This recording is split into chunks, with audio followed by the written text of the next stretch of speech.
Chapitre 16. Le pire des cauchemars. Vite, Tom, cours le prévenir s'écria Alice quand elle vit l'épouvanteur se diriger vers l'entrée du donjon. Il n'a aucune chance contre Lizzie maintenant. Viens avec moi, dis-je en l'attrapant par le bras. Non, je reste ici, pour occuper l'attention de sa royale majesté. Je vais lui proposer davantage d'eau chaude. Plus longtemps elle trempera dans son bain, mieux ça vaudra pour le vieux Grégory. Ne t'en fais pas, je me débrouillerai. Ça ne me plaisait guère de la laisser seule avec Lizzie l'osseuse, mais elle réussirait peut-être à distraire la sorcière, ce qui me permettrait d'avertir mon maître. S'il l'affrontait sans savoir quel point ses pouvoirs étaient augmentés, il risquait d'être tué ou de finir dans les souterrains, jeté en pâture au Bugan. Je dévalai donc l'escalier à toute vitesse. Je me heurtai à l'épouvanteur à l'instant où il pénétrait dans la salle des gardes. « Doucement, petit !» protesta-t-il. Sans même reprendre mon souffle, je dévidai. Lizzie est trop puissante à présent. Elle peut vous pétrifier d'un mot. Elle m'empêchait de sortir ma chaîne de ma poche. Il posa son bâton sur la table et prit un siège. Je pensais bien qu'il s'était passé quelque chose. Une véritable petite armée campe à l'extérieur. Pourtant, les hommes ne paraissent guère pressés de pénétrer dans la forteresse et d'affronter la créature. Ils croient le chaman mort, est-ce le cas? Je fis signe que oui. Lizzie s'est emparée de ses os. Eh bien, ça fait un serviteur de l'obscur en moins.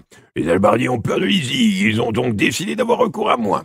Une bonne façon de se débarrasser d'un étranger et d'un épouvanteur. Ces gens ont toujours férocement défendu leur intérêt d'indépendance, ils doivent être au désespoir. Elle parle de devenir reine de Mona. Mon maître eut un haussement de sourcils. Raconte-moi tout. Prends ton temps et n'omets aucun détail. Mais là, elle est dans la baignoire. Vous auriez peut-être une chance. Lizzie l'osseuse se lave s'esclaffa mon maître. On aura tout vu. Néanmoins, je ne risquerai pas un pas de plus tant que je ne saurai pas à quoi m'en tenir. Plus tôt tu commenceras, plus tôt tu auras fini. Je lui décrivis donc les tunnels par où le Bugan accédait à chaque cellule. Les lèvres cousues de Lizzie et d'Alice, notre combat et notre évasion, la façon dont Lizzie avait apprivoisé le Bugan, et enfin, alors que j'affrontais les chiens, l'apparition du fantôme de Bill Arkwright et la mort du chaman. L'épouvanteur m'avait écouté avec attention. Il conclut. Elle cultive certainement des rêves de grandeur, tout en lui n'étant plus dangereuse que jamais. Pauvre Bill. Quand nous en aurons fini avec Lizzie, au moins sera-t-il délivré. Mais nous sommes dans le sale drap, petit. On m'a envoyé ici pour que j'abatte cette sorcière. Après quoi, on n'aura plus besoin de moi. Un nouveau gouverneur de Gribakik sera nommé, et les choses recommenceront comme avant. Malgré la mort du chaman, nous retournerons croupir dans les cachots. Ils continueront à nourrir les Buganes pour l'apaiser. Ils reprendront leurs vieilles coutumes, j'en ai peur. L'histoire se répète toujours, ainsi va le monde. Il soupira et resta songeur avant de reprendre. J'ai connu bien des situations semblables, je suis fatigué de tout ça.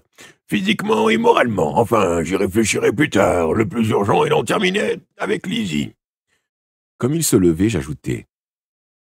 Mais si elle est devenue trop puissante, si elle... Ne t'inquiète pas, petit, j'ai combattu bien des sorcières et j'en suis toujours venu à bout. Tu n'es encore qu'un apprenti, c'est pourquoi elle a su te contrôler. Allons-y, finissons-en, montre-moi le chemin. Ça ne me plaisait guère et j'obéis à contre-cœur. J'espérais seulement que la sorcière était toujours dans son bain. Or, quand nous entrâmes dans la salle du trône, mes plus sombres prévisions se révélèrent exactes. Lizzie l'osseuse était assise sur le siège de jade. Alice se tenait sur les marches, l'air épouvanté. La sorcière avait revêtu une longue robe pourpre, maquillé ses lèvres, lissé au peigne ses cheveux encore humides de sorte qu'ils encadrent son visage. Si son allure n'était pas véritablement royale, c'était celle d'une femme habituée au faste de la cour. Mais le plus terrifiant, c'était l'expression de son visage. Elle semblait parfaitement maîtresse d'elle-même, et les ondes maléfiques qui émanaient d'elle me glacèrent. L'épouvanteur, cependant, marcha d'un pas ferme vers le trône en foulant le tapis rouge. Il s'arrêta en bas des marches, et je le vis glisser la main gauche dans sa poche pour enrouler la chaîne d'argent autour de son poignet. Je me rappelai la dernière fois où il avait affronté Lizzie au tout début de mon apprentissage. Il avait tué Tusk, son complice, un effroyable semi-homme, puis entravé la sorcière avec la chaîne avant de transporter sur son épaule jusqu'au jardin de Chipenden. Là, il l'avait enfermé dans une fosse. Réussirait-il de nouveau? Il se posait sûrement la question, et Lizzie aussi. Je m'aperçus alors qu'elle ne regardait même pas l'épouvanteur. C'était moi qu'elle fixait, avec des yeux emplis de malveillance. « On ne peut pas te faire confiance, hein, petit. À peine les genoux tournés que tu cours chercher ton maître. Je devrais te tuer tout de suite. » L'épouvanteur n'attendit pas davantage. Il lança la chaîne. Elle étincela, décrivant une spirale parfaite, et retomba, inerte sur le sol. La sorcière était assise, immobile. Comment avait-il pu manquer une cible aussi facile? Était-ce un effet de la magie noire utilisée par Lizzie? À moins que... La vérité qui m'apparaissait me serra le cœur. Les forces de l'épouvanteur déclinaient. Alice avait raison quand elle commençait à douter de ses capacités. Le John Gregory dont j'étais devenu l'apprenti aurait entravé Lizzie d'un seul mouvement de poignet, magie noire ou pas. Une expression d'incrédulité se peignit sur son visage. Il chancela, parut sur le point de parler, puis il porta une main à sa gorge et en émettant un son étranglé. Ses genoux se dérobèrent et il tomba de tout son long. Son front manqua de peu l'arête de la première mâche. Il resta étendu, face contre terre, respirant à peine. Je m'agenouillai vivement près de lui. « Ne crains rien, il est en vie, » commenta Lizzie en se levant. « Le vieux Grégory ne mérite pas une mort aussi douce. Pas après les pénibles années qu'il m'a fait passer au fond d'un puits. Il va me les payer par une douloureuse agonie. Je lui infligerai des souffrances comme il n'en a jamais connues, crois-moi. Il vivra le pire des cauchemars. » Ce discours me rappela le rêve que m'avait raconté mon maître. Lizzie, assise sur un trône, le sol rouge de sang. Ce rêve était en train de devenir l'horrible réalité, et elle descendit les marches et leva le pied comme pour le frapper du bout de son soulier pointu, puis elle se ravisa. « À quoi bon s'il n'en sent pas les coups ?» marmonna-t-elle. « Approche, petit, j'ai une mission à te confier. Tu vas descendre parler à ces soldats dehors. Tu leur expliqueras que, désormais, ils sont à mon service, qu'ils choisissent l'un des leurs, un homme de bon sens et d'expérience, qui sera mon sénéchal, celui qui donnera les ordres en mon nom, qu'il monte dans la salle du trône, où je lui accorderai audience. Autre chose, je n'aime pas attendre, ils ont 10 minutes pour se décider. Passé ce délai, toutes les 5 minutes, l'un d'eux mourra. Allez, petit déguerpi. » Mon regard passa de l'épouvanteur à Alice, mais cet instant d'hésitation irrita Lizzie. Elle s'avança d'un pas, une flamme inquiétante dans les yeux. « Envisagerais-tu de me désobéir? Eh bien, réfléchis-y à 2 fois. J'ai connaissance de cette fiole de sang. » Alice fondit en larmes. « Pardon, Tom, pardon. Elle m'a obligé à parler. » « Lequel de vous deux laisserai-je d'abord au malin? » reprit Lizzie. « Si Alice me mécontente, je la jetterai dans un cachot. Sans ma protection, elle ne tiendra pas 5 minutes. Quant à toi, c'est simple. On va régler ça tout de suite. Sors cette fiole de ta poche et brise-la sur le sol. Fais ce que je te dis. » Je résistais de toutes mes forces. Je ne pus empêcher ma main d'obéir à la sorcière. Alice écarquilla les yeux d'effroi. La sueur me coulait sur le front. Mon cœur tambourinait dans ma poitrine, tandis que ma main, comme mue par une volonté propre, saisissait la fiole, l'élevait en l'air, prête à la fracasser entre les dalles. « Arrête ! Arrête !» cria Lizzie à la dernière seconde. Elle m'adressa un sourire torve. « Tu peux la remettre dans ta poche. Tu sais à présent ce dont je suis capable. À la prochaine incartade, je te forcerai à détruire la fiole et je t'enfermerai dans le plus profond, le plus humide, le plus noir des cachots. On verra alors qui, du Bugan ou du malin, viendra te chercher le premier. » Ramassant mon bâton, je tournai les talons et descendis accomplir ma tâche. Qu'aurais-je pu faire d'autre? Quand les hallebardiers me virent traverser la cour et me diriger vers la herse principale, ils se rassemblèrent sur les bords des douves. Le commandant Stanton s'approcha. « Tiens, fit-il, la sorcière t'a jeté un sort.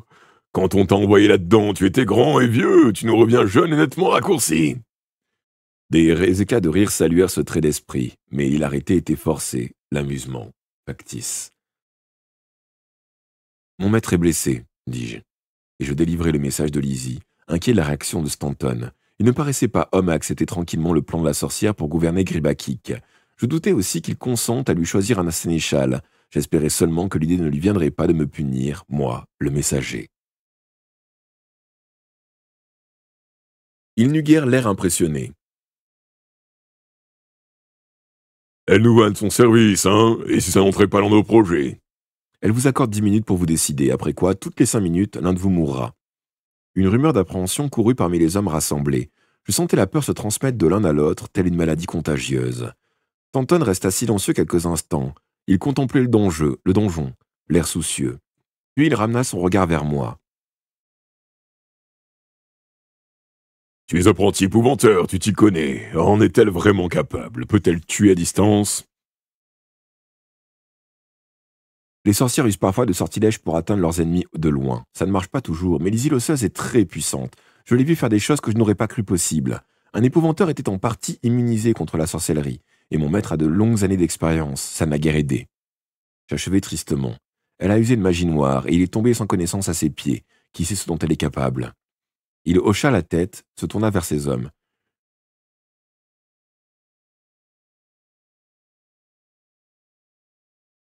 Eh bien, je propose de la tester. Laissons passer ces 10 minutes, on verra bien si c'est du bluff. Personne n'eut l'air ravi de sa proposition, mais pas une voix ne s'éleva pour protester. Je m'apprêtais à retraverser les douves quand Stanton me retint par le bras.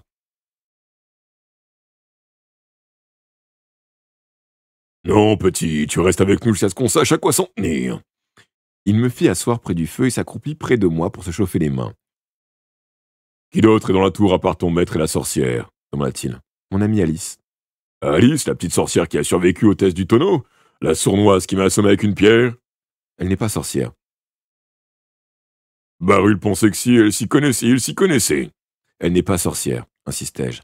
Stanton me dévisagea longuement d'un air pensif avant de demander. Comment t'appelles-tu, petit? Tom Ward. Eh bien, Tom Ward, je suis Daniel Stanton, et je commande ses troupes. Je servais Lord Barul depuis 15 ans, et j'ai parfois accompli sur son ordre des tâches qui ne me plaisaient guère. Un homme doit savoir où est son intérêt, et il nous arrive à tous de faire des choses dont nous ne sommes pas fiers. Je doute cependant que devenir le sénéchal d'une sorcière me convienne. Voilà la situation. Barul n'a pas laissé d'héritier. Il y a une dizaine d'années, sa femme est morte en couche, et l'enfant n'a vécu que quelques heures. Aussi le Parlement, le Tinwald, devra-t-il décider la semaine prochaine qui lui succédera et deviendra le chef du Grand Conseil.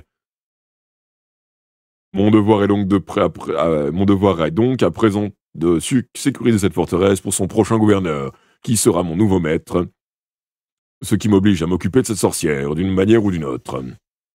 Un cri retentit soudain non loin de nous. Stanton sauta sur ses pieds. Un homme gisait sur le sol, près de l'un des feux. Il se tordait de douleur, les mains autour de la gorge, comme s'il étouffait. Son visage tourna au violet. Quelqu'un l'aida à s'asseoir. Un autre courut chercher un verre d'eau et l'approcha de ses lèvres. Mais l'homme eut un hoquet. Un frisson le parcourut. Et il retomba, inerte. Une exclamation monta des soldats rassemblés. « Il est mort !» Je ne voyais autour de moi que des visages terrorisés. Plus d'un, parmi les hallebardiers de Stanton, semblait prêt à prendre la fuite. « C'est la sorcière qui a fait ça !» lâcha une voix éraillée. « Oui !» approuva une autre voix. « Et n'importe lequel d'entre nous peut être le suivant !» La troupe s'agitait tendue. Seul Stanton restait impassible, les bras croisés, la tête haute. 5 minutes plus tard, un autre homme portait les 2 mains à son cou, avec un grognement étranglé, titubé et tombé raide à nos pieds. La panique gagna les hommes de Stanton. C'étaient des soldats habitués au spectacle de mort violente, mais celle-là n'était pas naturelle. D'un geste autoritaire, le commandant les incita au calme et s'adressa à eux d'une voix forte. « Nous allons accepter les exigences de la sorcière. J'irai lui parler en personne. » Posant la main sur mon épaule, il demanda. Je suppose que tu souhaites faire ton possible pour mettre cette créature hors d'état de nuire. J'acquiesçai. En ce cas, pourquoi ne pas l'avoir achevée quand tu avais l'opportunité l'autre nuit? J'étais là, j'ai assisté à la scène. Je ne pouvais me résoudre à la tuer de sang-froid. Il approuva de la tête. Une rude décision à prendre, pour un garçon de ton âge. Mais si l'occasion se présente, je n'hésiterai pas. Es-tu d'accord pour qu'on travaille ensemble? Le plus urgent, c'est de mettre l'épouvanteur en sécurité. Lui, il saura quoi faire. Allons, d'abord entendre ce que la sorcière a à nous dire, reprit Stanton. On entrera provisoirement dans son jeu, et on attendra le bon moment.